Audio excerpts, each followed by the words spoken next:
tal? Buenas tardes. Bueno, abro un poco el encuentro con un corto poema para empezar a dibujar un poco el espacio que vamos a ir situando mientras se desarrolla la conferencia. El arco iris de las pinturas. Toda la gama de lo posible en la paleta de los sueños. Toda la gloria de los huesos en la anatomía de la luz. Mira las sombras cuando llueve. Las pintan las nubes y relámpagos en la pared de los rincones, el papel de las ventanas. Mira la línea que dibuja la gaviota en el aire húmedo, la línea exacta que separa el cielo y el agua que se abren.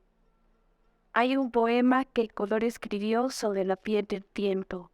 Hay un poema que la noche escribió el cuerpo sobre el muro. Escucha el eco que deja la música en la soledad, como el murmullo que las hojas dejan en el paisaje inmóvil. Todo lo posible en el aire, todo lo cierto en las miradas, todo el futuro en las espaldas de los que van por los caminos.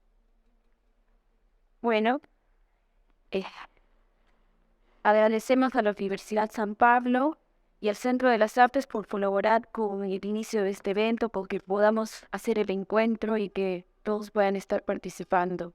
Les agradecemos a ustedes también por su presencia, por darse un tiempo en sus agendas, en sus días, y tratar de investigar sobre lo que se trata la propuesta de arte terapia.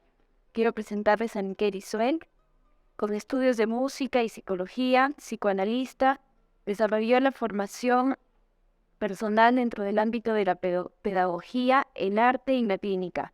Formador de arteterapeutas desde 1999 hasta ahora, expresidente de la FEAPA, la Federación de Arteterapeutas Española, y presidente de Grefar Arteterapia desde su fundación. Director de las formaciones de arteterapia de la Universidad de Girona, España. Miquel nos visita cuarta vez desde el 2008. 18. Sí, 2018. Al que a veces cuando me dice estoy en mi segundo hogar, a veces lo dejo un poco solo y me dice estoy en mi segunda casa. Y creo que se debe a sus recorridos, a los pasos, a esos pasos que hemos ido construyendo también juntos con la propuesta de arteterapia acá en Arequipa. Esa primera semilla se plantó con mucho esfuerzo y trabajo y empezó a florecer con la promoción de alumnas, que es por eso que viene Miquel acá, con la primera promoción de alumnas que van a combinar la formación de arteterapia con el máster en arteterapia. Y luego de un gran trabajo es que volvemos y hacemos esos encuentros para volver a sembrar y esperando que haya más personas que se dediquen a esta profesión o que necesiten o busquen el encuentro con la arteterapia. Bueno, los dejo por Miquel para la exposición y muchas gracias por estar. Con el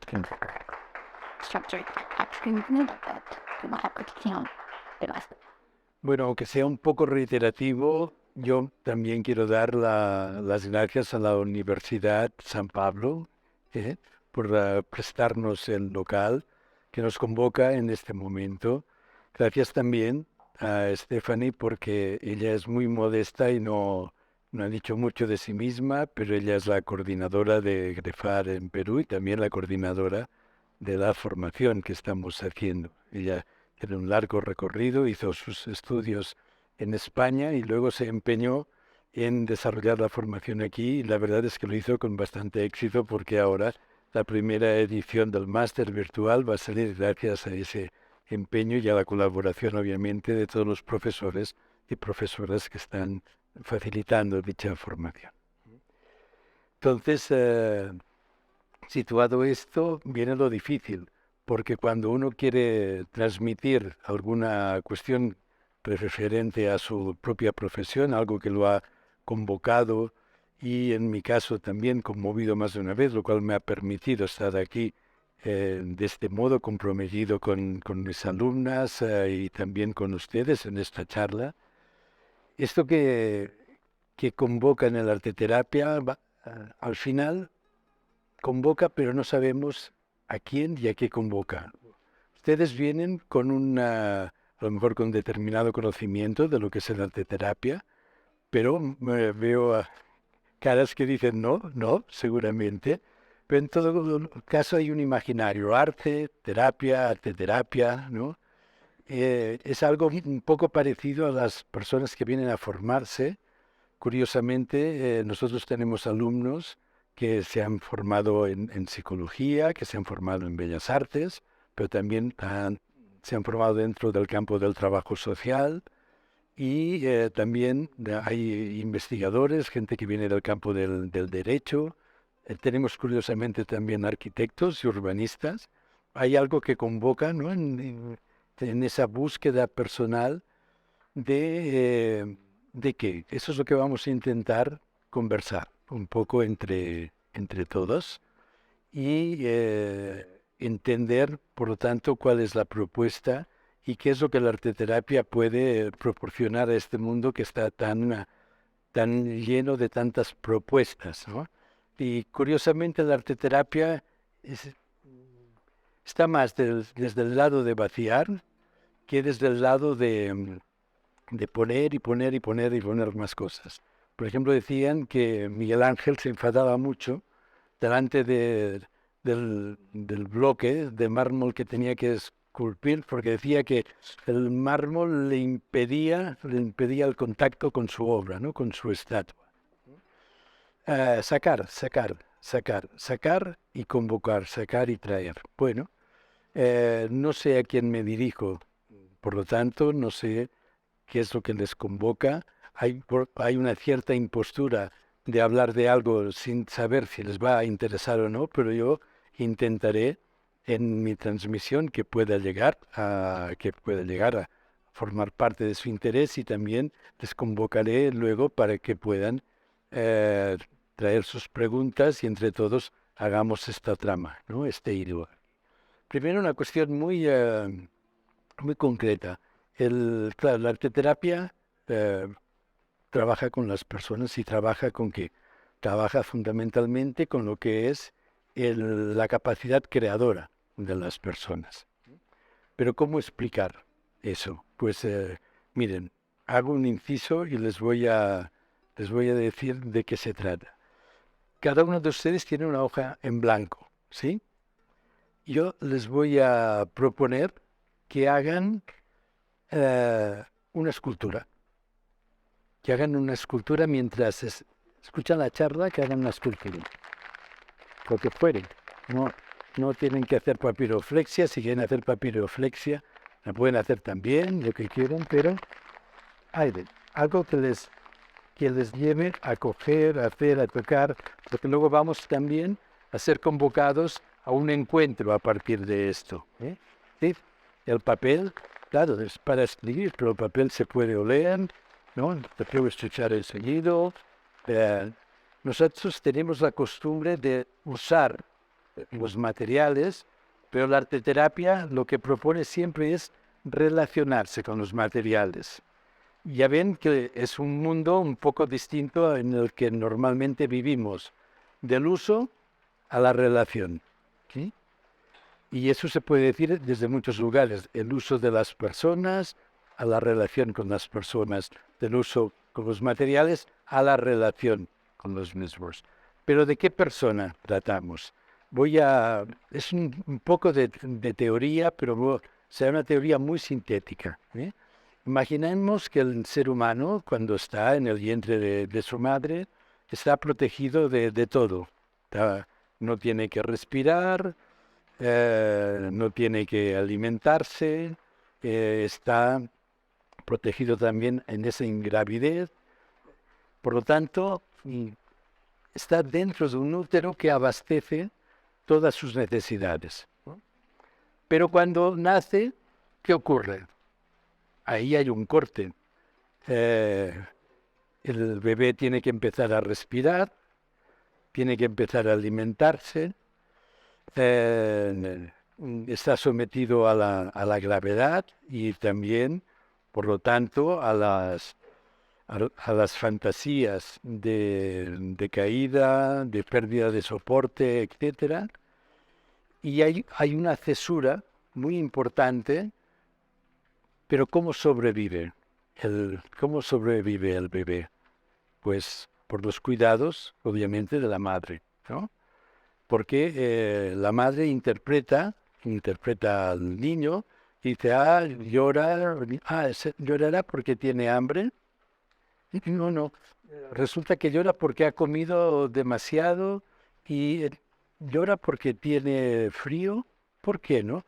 La madre se va interrogando, el bebé va sintiendo y va recibiendo un saber. Él siente a lo mejor pues un dolor, porque todo el tracto intestinal, bucointestinal, tiene que madurarse. Siente dolor, pero no sabe si es porque le falta comida, porque tiene exceso de comida. El saber viene del otro. Y al final nacemos entonces sostenidos en una red que nosotros llamamos una red identificatoria, pero que es una identificación al otro y, por lo tanto, también una identificación al deseo del otro. Hay un juego que todo el mundo conoce que es cuando un niño tiene frío, cuando la mamá tiene frío, ¿no? Cuando un niño tiene calor, bueno, y no es solo el frío o el calor, son las esperanzas que ha depositado en ese bebé o no, o la falta de esperanzas, la falta de deseo que sin embargo ha tenido que convocarlo al mundo y gestarlo con él. Hay todo un conglomerado de ese paso, vamos a decir así, de la alienación al deseo del otro, del sostén, que luego está en la vida de la comunidad, la cultura. La cultura es una alienación necesaria. Nos decimos, somos psicólogos, somos, yo qué sé, arte terapeutas, somos perdón, no conozco ningún club de fútbol de por aquí. ¿Del? Del Melgar, somos del Melgar. No sé, no hay nada en el ser que sea ni Melgar, ni arte terapeuta, ni psicólogo, ni tan solo en el ser, ni tan solo madre.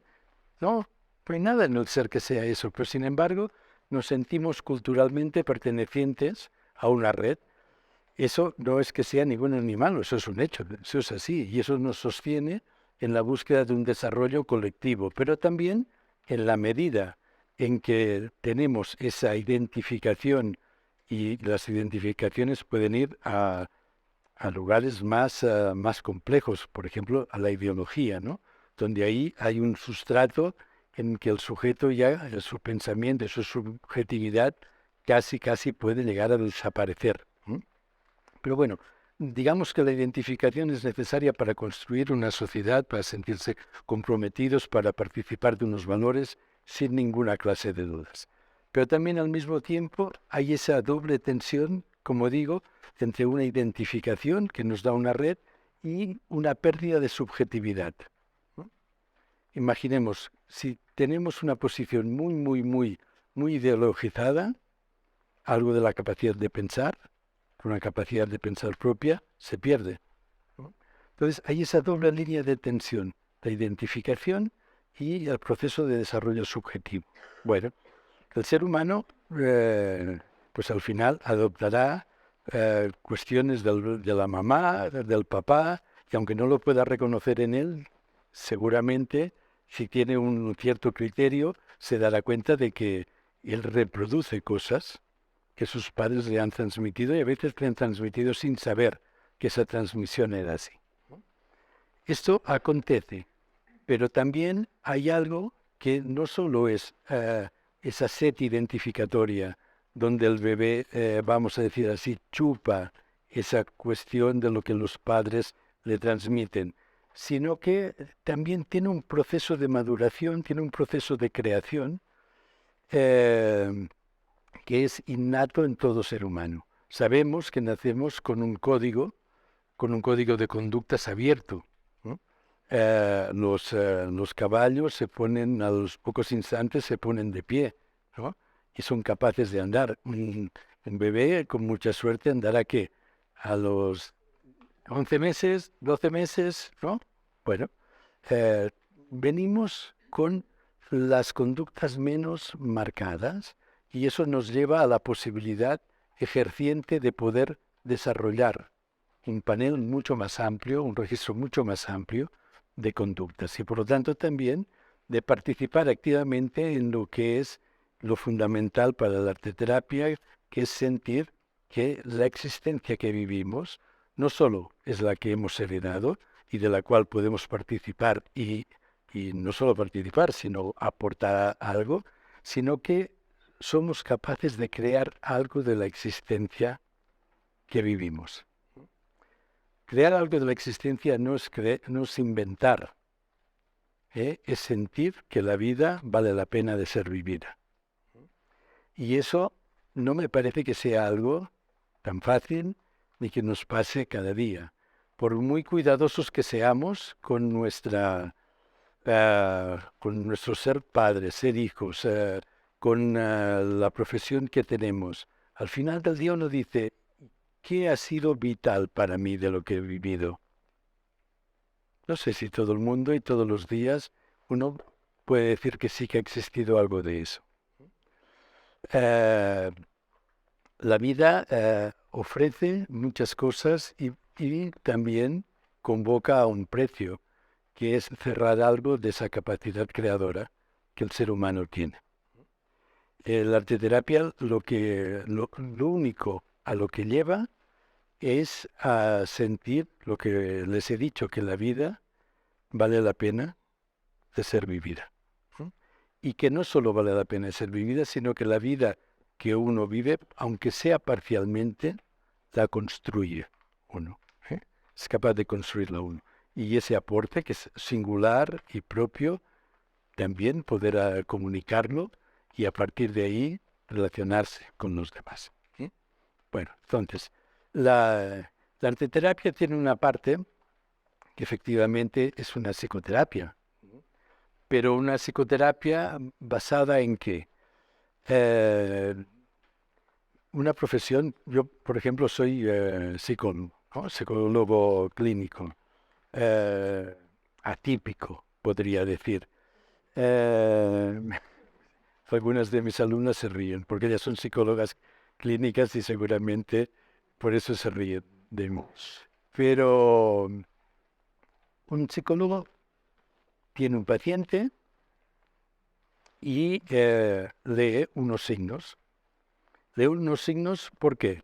Pues porque tiene una preparación, tiene una formación teórica, técnica y práctico-metodológica que le permite disponer de unas herramientas para ayudar a esa persona. Todo lo que he dicho para la arteterapia no es así. La arteterapia no mira al síntoma de la persona. La arteterapia mira a la persona. Acoge el síntoma, porque es su presentación, es la presentación que la persona trae, su malestar, yo qué sé, su dolor, ¿no? Claro que acoge eso, pero reserva una mirada para la persona integral, no se queda atrapado en el síntoma, no tiene una técnica para trabajar con esa persona, porque una técnica lo que hace, si me permiten, es despersonalizarnos, ¿no? Es como si dijéramos, si Foucault seguramente lo escuchara, no estaría para nada de acuerdo, pero mucha gente habla de la caja de herramientas de Foucault, ¿no? Como si uno va armado con su técnica y va con el paciente y dice, voy a usar la llave del 4 porque esta es la correcta. Nada de eso acontece en arteterapia, porque la única herramienta que verdaderamente sirve es la que se genera con la persona, no la que uno trae desde otro contexto a ese contexto para hacer no se sabe qué. O sea, lo importante es qué es lo que acontece en ese lugar y cómo se genera un encuentro y un encuentro atravesado por la acción poética. Porque lo que distingue a la arteterapia de otras terapias también que trabajan, porque todo el mundo habla de creación, ¿no? Bueno, casi todo el mundo ahora habla de creación, ¿no? Bueno, hablan más bien de creatividad, no sé si hablan de creación, pero digamos, hay muchas psicoterapias que hablan de creatividad. Lo que distingue es esa capacidad de hacer que las cosas vuelvan a tener una oportunidad, que en la sesión uno pueda vivir esos procesos creadores. Por ejemplo, ustedes están haciendo no se sabe qué con una hoja, ¿no? Eh, Pueden saber lo que están haciendo, pero si no lo supieran, no existiría eso que hacen. Hay muchas cosas que vivimos que efectivamente tenemos la suerte de una parte consciente de nosotros mismos, de un yo que nos permite una lectura de nuestro estar y de nuestro ser en el mundo. Pero hay muchas otras cosas de nosotros que no pueden ser atrapadas por la conciencia. Incluso un representativo de la conciencia, que es la palabra, si nosotros intentamos explicarnos qué nos pasa, muchas veces llega un momento en que nos acercamos a algo que es innombrable. Ya la palabra ya no sirve más. Ya hay algo somos, que vivimos, pero que no puede ser atrapado por el campo de la palabra. Y también se puede decir, por ende, aunque no es lo mismo, no es un isomorfismo, por el campo de la conciencia. Entonces, ¿cómo dar lugar a un ser humano que no es únicamente un síntoma, que no es únicamente un sufrimiento? Digo únicamente, porque sí que hay que respetar lo que trae la persona.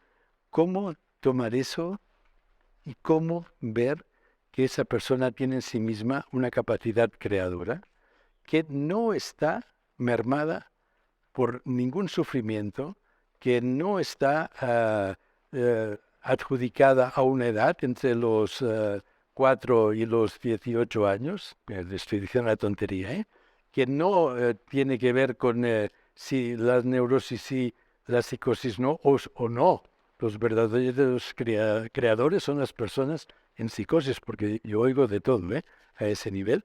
Pero no importa. Una persona creadora es una persona en neurosis, es una persona en psicosis, es un niño de 3 meses, es una persona que está terminando su existencia y puede vivir plenamente su existencia, aunque su vida esté a punto de finiquitarse. La capacidad creadora está en todo ser humano, en todo ser humano. Y lo importante es cómo conseguimos convocar esa experiencia para que la persona pueda abrir algo de esa capacidad que normalmente tenemos, no la tenemos despierta. Y cuando digo despierta, me he acordado que antes estaba con unos alumnos y hablaban de los sueños, de sus sueños. Es un poco como los sueños. Los sueños, ¿qué nos explican? No sé qué nos explican a cada uno, le explican algo o no, pero en todo caso forman parte de un pensamiento de lo que somos, un pensamiento inconsciente que tiene que ver con la vida también. ¿Cuántas áreas de nuestra vida nosotros no atendemos? ¿Cuántas capacidades creadoras que tenemos dejamos de lado? Dejamos como no ejercientes. Y eso es lo que la arteterapia intenta revertir. Y lo hace tomando a la persona, ya digo, cuando viene, no centrándose solo en su malestar, en su síntoma. Tiene que ver con una escucha de no leer, esto, lo que está haciendo, esto tiene que ver con esto. Claro, no leemos a la persona, la cogemos en su presentación. Antes salía también una compañera que decía en sus prácticas, un joven o una joven que decía, no quiero hacer nada. Hoy no quiero hacer nada, ¿no? Ah, qué interesante. ¿Cómo es no hacer nada? Nosotros no nos quedamos con el tema de no, se está enfrentando, hay que poner límites, ¿no? No, su presentación, nada. ¿Cómo es nada? Para nosotros lo importante no es el por qué, es el cómo. ¿Cómo es? Cómo dice nada y parece que esté acariciando el papel diciendo eso, o cómo su agresividad está convocando una respuesta, pero que nosotros no podemos dar una respuesta al uso, ¿no? No, pues ahora vas a tener que hacerlo. No, acogemos eso sin interpretar, porque cuando interpretas, ¿qué pasa? Ya no hay relación con el otro, te quedas contigo mismo, ¿no? Con tu saber y con tu propia interpretación. No hay interpretación, acoges lo que el otro propone y sobre todo te fijas mucho en la forma de hacer del otro, en la forma de hacer, que son cosas muy sencillas. Braque, el pintor, por ejemplo, cuando preparaba sus cuadros, él ponía el entramado, ponía la cerusa, ¿no? Y casi como en un arte rupestre. Ustedes saben que a veces en las cuevas se pintaban aprovechando el lomo de un animal, era el resalte de una roca, ¿no? Y eso se aprovechaba para darle una cierta dimensión de profundidad, etcétera. Brandt decía, estos granitos que quedaban ahí le proponían, le invitaban a pintar. Decía, yo leo en la cerusa. Nosotros leemos en las cosas más simples, ¿no? En un gesto de un niño que dice que no, en la capacidad de coger tres palitos para construir no se sabe qué. Pero lo importante, insisto, no es saber. Lo importante es que la persona se sienta libre en su hacer y que sienta que lo que hace le pertenece. Voy a recordar una anécdota que mis alumnos conocen, pero que me parece precioso para decir de qué se trata, la arte terapia. Una vez en mi país yo recogía a una mujer joven que hace muchos años de esto ya, que estaba haciendo autostop, y era una localidad además muy ventosa, la cogí, la invité a subir y le dije, yo voy a Olot, que era una pequeña capital de provincia. Dijo, yo también, pues muy bien, vamos juntos. Y para dar la conversación le digo, pero yo voy a hacer una cosa muy extraña, voy a inaugurar unas jornadas de arte terapia. Esto hace 20 y pico de años, ¿no? Y ella va y me dice, yo sé lo que es el arte terapia. Yo me quedé, claro, muy satisfecho. Y le pregunto, así, ¿cómo es eso? Dice, sí, yo estoy en una comunidad terapéutica. Una comunidad terapéutica en España es un lugar donde están las personas que se están recuperando de adicciones, fundamentalmente de adicciones a drogas, ¿no? Y así, sí, allá hacemos arte terapia. Digo, qué bien. Y de repente se queda callada y dice, o tal vez no. Creo que mi extrañeza iba en aumento y le digo, ¿y? Dice, no, nosotros hacíamos arte terapia de internet. Yo cada vez estaba más asombrado. ¿Qué dice esta mujer? Y dijo entonces, dice, sí, dice, porque yo nunca hice algo que realmente sintiera que quería hacer. Me pareció, me conmovió, todavía me conmuevo cuando escucho en mi voz eso. Es lo fundamental, o sea, que una persona encuentre en la sesión la capacidad de sentir que lo que hace le pertenece. Esto es algo extraordinario. Les puede parecer una nimiedad, pero para mí no lo es. Para mí sentir que el mundo que uno vive lo construye, que la vida que una vive la está construyendo, es casi como andar y hacer el camino por el cual uno anda. Eso es un privilegio que no siempre nos es dado a poder hacer, a poder seguir. Entonces lo hacemos con la escucha, con el respeto, con la atención, con el cuidado, sin interpretar, sin decodificar, solo acogiendo la forma del otro. Y en ese acogimiento de la forma del otro nosotros recibimos impresiones. Recibimos impresiones casi como quien trabaja con los objetos encontrados, ¿no? Que uno coge, como Ángel Serrano decía, primero, cuando iba por la playa, recogía un objeto y decía, primero piensa la mano, luego pienso yo. Nosotros acogemos la forma del otro, cómo se mueve, cómo respira, qué trazos hace, qué materiales utiliza, y lo acogemos para dejarnos impresionar. No para pensar de qué se trata, para dejarnos impresionar por ese otro, por esa forma, por esa singularidad, esa forma de hacer del otro. Y a partir de ahí, a partir de esa impresión, surge en el arteterapeuta una propuesta que es una propuesta poética. Y al final, esa propuesta poética es lo que les decía, el bebé vive porque la madre, después de haberla tenido en el útero, hace como un útero psíquico para que ese corte no sea un corte excesivo, no insoportable para el bebé.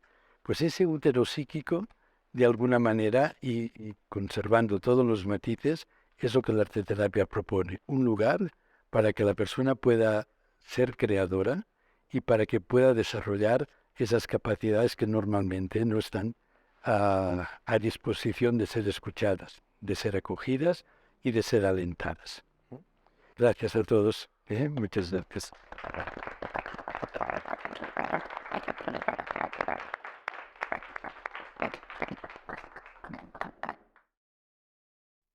En este sentido, me parece muy interesante cómo técnicas o herramientas que en un primer momento supongo que fueron enfocadas más que todo en niños, y en la actualidad se conoce que incluso es muy bueno o mejor, y tienen bastante evidencia en personas adultas, cuando hablamos de grado así que más completos, para poder, ¿cómo se diría?, separar a la persona de totalmente estereotipo. Sí. Y mi pregunta va por otro lado, espiritualidad, esta tercera dimensión del ser humano, de aportes que acá tú te puedas encontrar.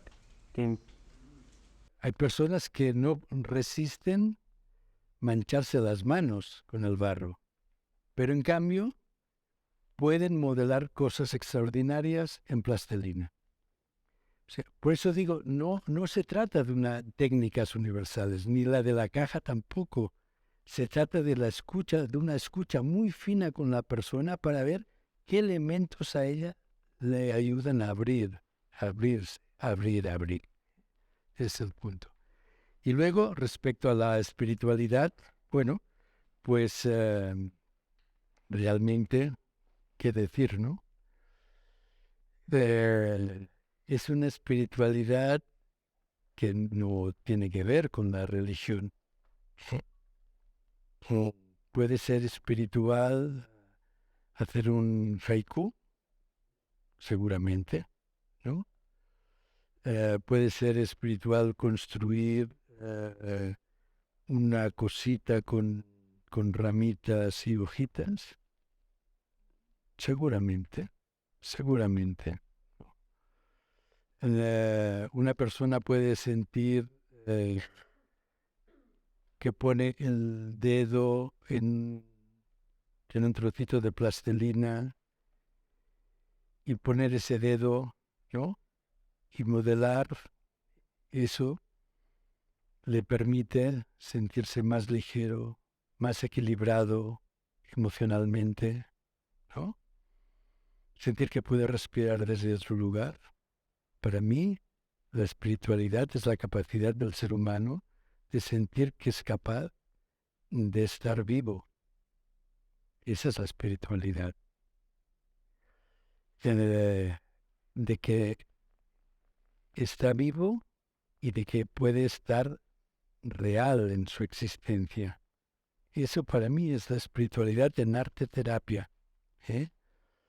A partir de aquí hay muchas cosas, experiencias estéticas, pero eso son otras cuestiones ya, son otras cuestiones. Lo espiritual es ese punto de íntima conexión del hombre con su producción, porque su producción le habla, ¿no? Y él le habla a su producción y se genera un diálogo íntimo entre ellos que les permite respirar un aire que normalmente lo respira. Eso también es espiritualidad para mí en arte terapia. Tú decías, uno sueña y de repente el sueño resuelve, ¿no? ¿Eh? Daniela, sí, uno sueña y es verdad que el sueño resuelve. Pero luego, cuando pone el pie en la tierra, la vida es tozuda. Y lo que resuelve el sueño, la vida le dice, moc, por aquí, por aquí, por aquí, por aquí. La catarsis tiene esa especie de liberación, ¿no? Es una psicoanálisis, bueno, yo nunca uso palabrotas, pero voy a decir una abreacción, ¿no? Hay como una liberación, una descarga, una abreacción, y parece que uno se queda nuevo, ¿m? Pero eso poco a poco, pam, pam, pam, pam, pam, pam, pam, va cerrando. Freud, con sus primeras pacientes, ellas decía una de ellas, decía, vengo aquí para limpiar la chimenea, ¿no? Entonces con la chimenea se limpia, tira bien la cosa, ya no hay hollín, pero poco a poco se llena, se llena, se llena, se llena, se llena. La catarsis hace eso, parece que libera mucho, que todo es perfecto, ¿no? Y sí, venga, pintamos y pintamos todo el techo, las paredes, y nosotros nos pintamos y nos revolcamos en la pintura y ¡guau! ¡Guau! ¡Guau! ¡Guau! Muy bien, guau, guau, guau, qué bien, ¿no? Fantástico. Pero eso no mueve nada.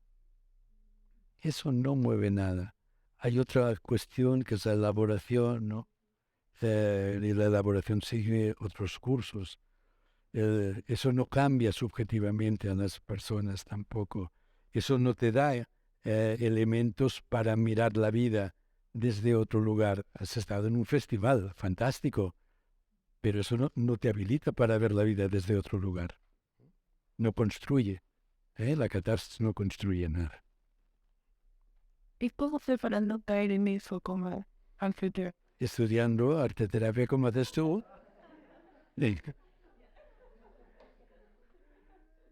sobre todo malfiándose de las soluciones mágicas, ¿no? Hacemos, venga, pim, pam, pam, pam, y ya está. No, no.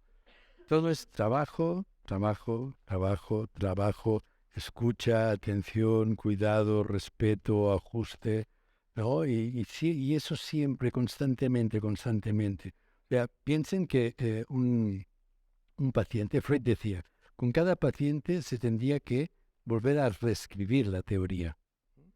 Pero en arteterapia hay un equivalente que es, cada vez que viene una persona a la sesión de arteterapia, lo ideal sería desconocerla.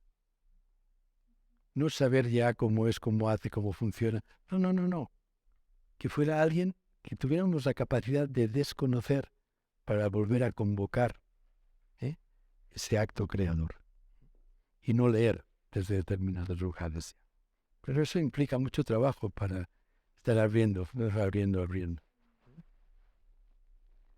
Sí, hola.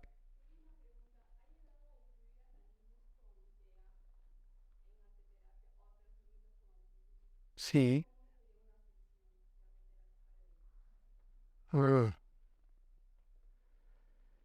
Una sesión. Bueno, en realidad no es una sesión, es un compromiso de trabajo, ¿no? Con estos niños, con todos, vaya, pero con estos niños también. Yo no sé cómo trabajan ustedes aquí, todo lo que es el trastorno de pero es muy importante singularizar el encuentro con el niño. Porque el espectro autista es un cajón desastre, ¿no? Aparte de que hay muchas cosas que se ponen ahí, también cada niño es distinto. Por ejemplo, recuerdo las prácticas que hacía una arte terapeuta que ahora es profesora. Ella cogía una niña que tenía 5 años, le iba a buscar al patio del colegio, en el terrario donde estaba, y primero cuando se acercaba a ella, se ponía tensa, tensa, tensa, tensa, tensa, tensa, y no podía dar ni un paso esa niña, ¿no? La arteterapeuta, ¿qué hacía? Se ponía a su lado, estaba con ella, no le pedía que se moviera, respiraba, ¿m? Se sentaba en el suelo, cogían la arenita, hacía algo, su dedo en la arena, ¿no? No le pedía nada a la niña.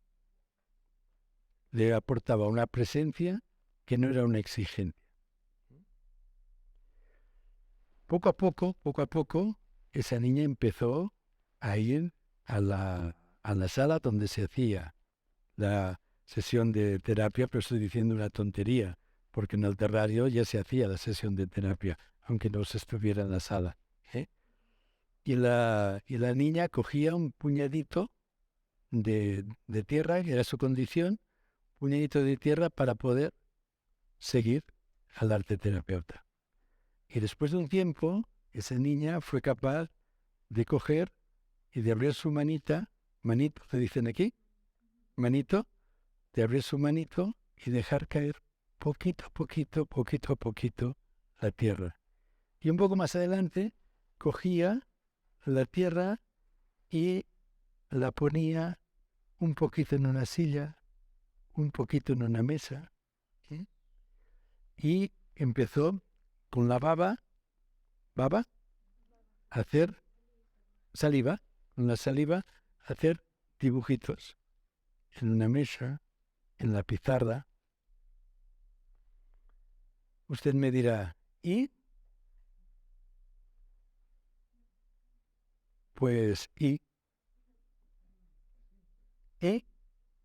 O sea, esa niña fue capaz, se puede leer desde muchos lugares eso, pero fue capaz de no solo de generar un clima de confianza con esta mujer, sino de investir ese pequeño mundo donde estaba. No de aferrarse a algo para sentir que estaba en pie, no, esto sí que es una interpretación, perdonen, pero que no se desmoronaba, ¿no? Se sostenía en el puñadito de arena y poco a poco empezar a investirse despacio con eso y luego con su salida, explorar el espacio, investirlo. Para mí esto es algo extraordinario. ¿Eso qué quiere decir? Que se lavará bien los dientes cuando toca, que comerá cuando toca, que... Pues no, seguramente no. Pero es que la vida está en muchos lugares, no solo en comer a las horas y comer determinadamente. Y el arte terapia pone eso, te pone ante la posibilidad de que uno viva en lugares que normalmente no viviría. Como lo que le decía al compañero de los espacios, ¿no? Ser capaz de investir en un espacio, de explorar y por lo tanto de entregarse a un encuentro muy concreto, pero un encuentro con el mundo. A mí me parece extraordinario eso, pero cada uno tiene que hacer sus valoraciones sobre ello.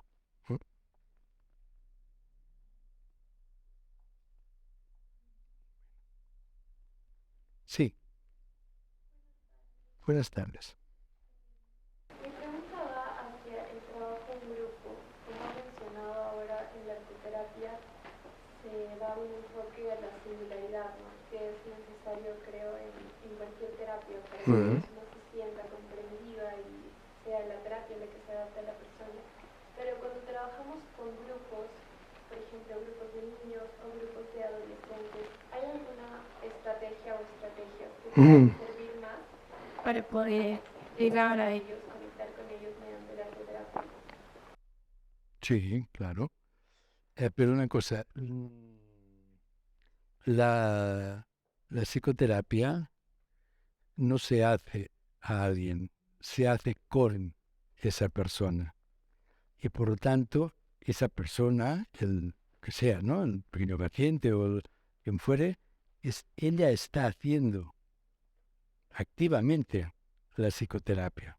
No la recibe, la hacemos juntos. Y ella la hace activamente. Aunque diga, su forma activa sea, no quiero hacer nada. Es su forma de hacer. Pero sí, claro que sí, hay formas de trabajar en grupo. Y se puede, el dispositivo es o hacer por ejemplo, una producción colectiva, o también cada uno puede estar en su lugar, en su rincón, en su mesa, en su trozo de suelo, haciendo una producción. Porque lo que hace uno, mira al otro coge, copia, pero copia que no es copia, porque cuando lo hace uno ya no es la copia del otro, es su propia producción en ese sentido, ¿no? Y es la forma que él tiene de darle una cierta, es un exceso, pero una cierta corporeidad a esto que emocionalmente encuentra expresión a través de ese quehacer en una producción. Pero sí, se puede trabajar en grupos, es muy interesante. ¿Cómo se delimita el espacio para que cada uno trabaje en un lugar? ¿Cómo ese espacio que estoy delimitando invado al otro, rozo, lo invado, no lo invado, ¿no? ¿Qué hago? ¿Copio o no copio? Está copiando, ¿no? Bueno, está copiando. Bueno, pues, ¿cómo lo harías tú? Hay toda una serie de identificaciones cruzadas, laterales, que se dicen, que promueven, claro, si tú empiezas a decir, no se puede hacer, no, sí se puede hacer, no, ahí ya está, estás restringiendo un campo. Pero si tú dices, bueno, genero una, genero un, no una ley, sino una norma de funcionamiento, ya sabes que esa norma de funcionamiento va a ser transgredida, necesariamente transgredida. ¿Eh? Se va a copiar, se van a molestar, se van a invadir, todo eso va a estar ahí. Pero todo eso luego lo va a tener que llevar a su propia forma de hacer. Porque es lo que digo, por ejemplo, en arte terapia la copia es bienvenida, porque es imposible copiar. Lo que haces tú, lo haces tú. No lo ha hecho el otro. Es imposible eso. Y sí, y trabajar con obras colectivas produce esos encuentros, vamos a decir así, sociales también, ¿no? De rivalidad, de celos, de colaboración, de sumisión también a veces. Pero todo eso, cuando se tiene que llevar a la producción, pues cobra otra forma. Y es muy interesante ver cómo los chicos van, y las chicas obviamente, van siendo capaces, pero lo digo esto porque he trabajado con ellos, cómo van siendo capaces de cada uno, poco a poco, en la medida que avanzan las sesiones, de tener un estilo propio, gracias al encuentro y a la relación que han tenido con nosotros. Y a ese proceso de identificación, diferenciación. Y te quedas maravillado porque cada uno tiene su propio estilo. Cuando antes era un barullo, ese encuentro ha llegado a decantar eso. Y es una pequeña maravilla hacerlo así. ¿Eh? Luego también puedes hacer esculturas grupales, puedes hacer muchas cosas a ese nivel, donde cada uno tiene que, a través del encuentro con el otro, tiene que abrir algo de lo propio. Pero en realidad no lo hacemos siempre todos, ahora mismo. Es porque nos encontramos, que nos escuchamos con esa diferencia que podemos también reconocer algo distinto en nosotros mismos. Si no hay encuentro con el otro, nos quedamos siempre viviendo un aire viciado, ¿no? Y ese encuentro es lo que nos abre a otras posibilidades distintas de nosotros mismos. Sí se puede trabajar y es muy, muy interesante. Muy interesante. Gracias. Sí.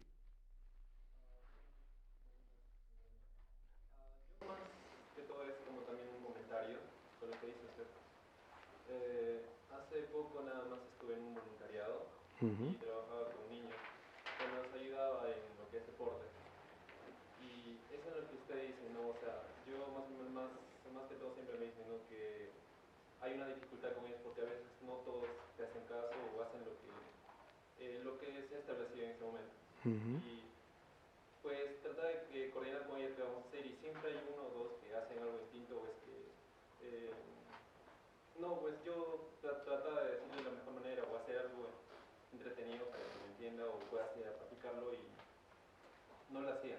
Y me di cuenta pues que, como usted dice, tenía un estilo diferente o sin darme cuenta vi que quería más que estar con los demás, ayudarme a enseñarle a los demás, algo así. Y ahí creo que se apegó más a mí en vez de estar con los demás. Y es como que digo, entonces es su forma de ayudarme o de hacer lo que los demás hacen, pero no, pues como que se siente un poco apartado. Por eso es que quería estar a mi lado y comenzaba a hacer los ejercicios ejercicios que aplicamos, ¿no? Ujú. Y bueno, entonces, bueno, comenzó a ser así con los que veía que se apartaban un poco más y enfocarme más en ellos o que estén conmigo adelante. Ujú.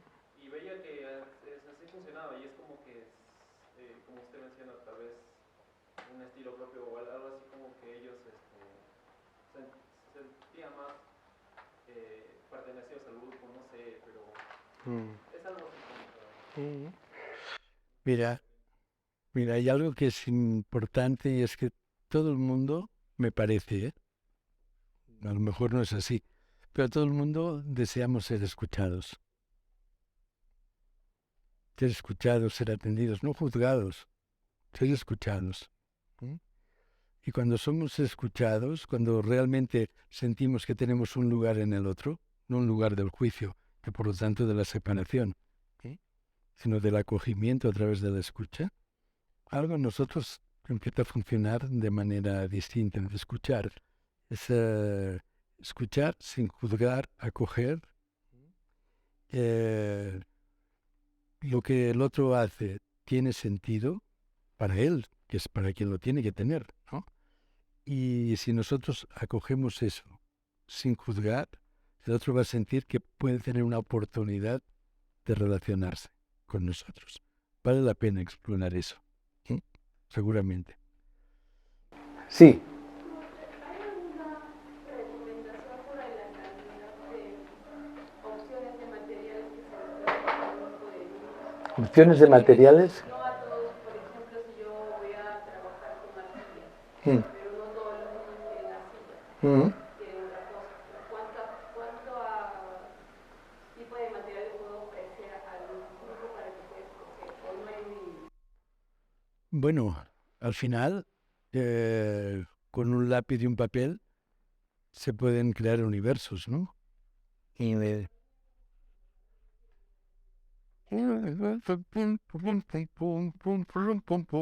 sé, no sé. No sé, depende de la posibilidad que tengamos de convocarnos, en su capacidad creadora. No es tanto los materiales o la profusión de los materiales, sino la relación que les proponemos con los materiales.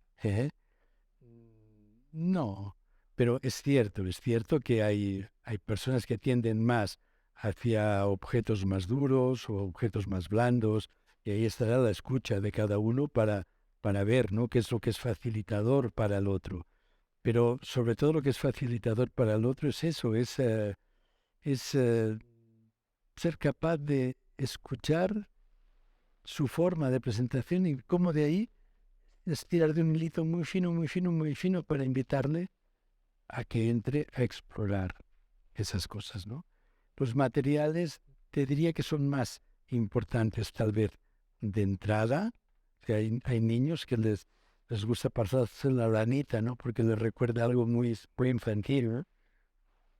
Y, y eso les convoca, pero cuando ya tienen un cierto tiempo de experiencia de ese trabajo en el que hacer el arte terapéutico, el material no es importante, sino es el propio impulso, que les lleva a explorar con materiales muy sencillos también, sin más. Son más importantes de entrada que de continuación, vamos a decir así, los materiales. Más. ¿Perdón? Ah, Stephanie dice que queda un minuto. ¿Alguna pregunta más? Adelante. Buenas tardes. Ha tenido experiencia con artistas profesionales titulares de arte terapia. Lo que pasa es que muchos intérpretes, cantantes y actores, o sea, es su trabajo, ¿no? Siempre empezar a crear formas nuevas.